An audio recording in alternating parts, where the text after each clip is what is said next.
Afternoon, folks. Andrew, Tabletop Farms. Got Lisa here, so we'll introduce Lisa, my lovely wife.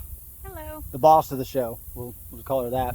Well, Lisa and some of the girls have been working on some tarping today. She's going to explain kind of what's going on there, and we'll do a time-lapse video of us doing some clearing around the edges, so you guys can kind of see what our process is in the whole thing. And we'll get the sandbags and all that put on there, but she'll kind of show you what's going on here. Okay, so what we are doing today is we are starting our winterizing process of some of our gardens that we have either gotten away from us or we are just not utilizing at the moment and are prepping them for spring. So as you can see back here, we have taken this garden and put plastic on it, and I'm gonna flip you around so that you can see it a little bit better, and we'll take a walk over there. Bear with me on the shakes so you don't get sick.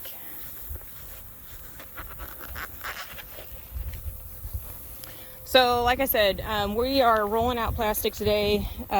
We call them tarps. They're just like a 6 mil plastic, kind of like a real thick trash bag that goes across the whole garden. And so what it looked like whenever we put this on is you can tell that it's basically grass. Like I said, this is one that we either didn't utilize or got away from us, and now we are winterizing it. So basically, just like what you had seen, we take our plastic and cover the entire garden, and then we will hold that tarp down with sandbags all around the edges. We'll get all of this cleaned up so that it's a nice pretty edge, and then all of this around here as well, around the whole black plastic, we'll get it all cleaned up so it's nice and pretty for going into winter.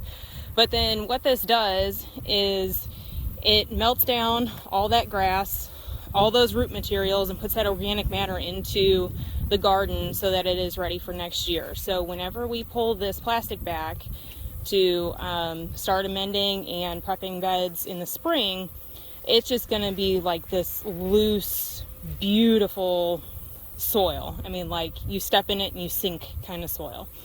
The seeds that might have been here as we put the plastic on, that's also going, the plastic also allows those to kind of sprout and germinate. It kind of initiates them and then kills them off too. So the seed pressure and the weed pressure that we'll have in the spring will be drastically reduced. Now we're over here in this garden that is really close to the house. So we have the main gardens out past the barn. We have our small greenhouse right over here. That's a project that's going to be done this fall, is to double size the greenhouse. We've outgrown that one 2 years ago, and we may do this year because it didn't get done.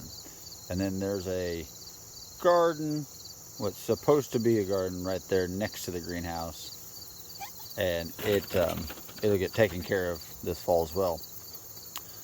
This one's been tarped, I would probably say, for about 2 months now. It'll stay tarped for the rest of the year.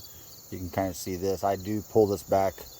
All of our gardens get lined with fabric. This one has not yet been lined, and that's why we have this weed pressure here. So I need to pull this tarp back, install the weed mat, and we will be good with this one. But we wanted to show you just what 2 months, or roughly 2 months, does for the ground. This one had been overtaken with grass as well.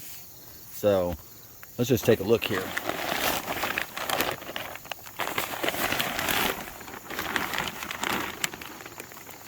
Bear with me for 1 second here, while I figure out how this live works. Here we go.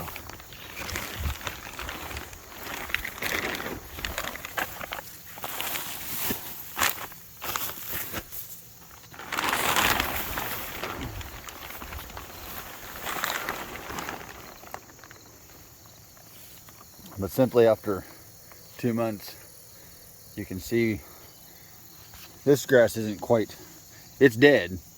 There's no doubt that it's dead. But we will allow that to compost in place, keep that going. And you can see it keeps the moisture. Oh, we got Smokey, one of the garden kitties, the barn cats, visiting this morning. But you can also see it's dry, but it's very, very pliable. So, nice roots inside that. We like to see that.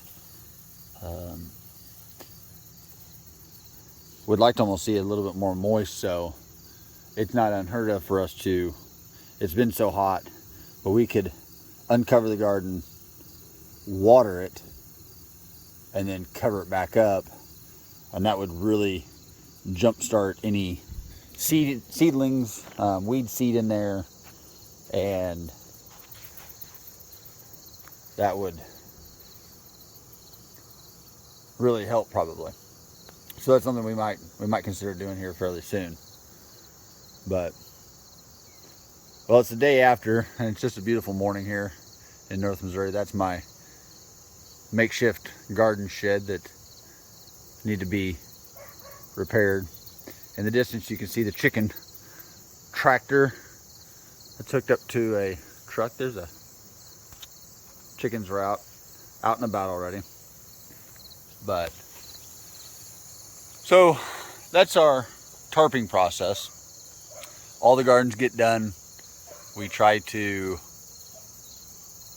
maintain them that way, and we really control our weed population, and we just don't have any weeds once we do that consistently. Once we do that, we don't have anything. So this works on a big plot, again 100 by 40 foot gardens, but it can work on a 10 by 10 area where you're going to do gardening in your yard, your backyard, wherever. So any comments, tips, tricks that you guys have, love to hear them. Love to share the information. That's what this channel is going to be all about, is really for me to help or be able to share information that I've gleaned from individuals, and I hope to learn just as much from you all, because I've got a lot to learn. Boy, do I have a lot to learn. And I really do enjoy learning from other individuals, because it just makes life easier, and it makes life enjoyable. So until next time, pull up a chair and welcome to Tabletop Farms.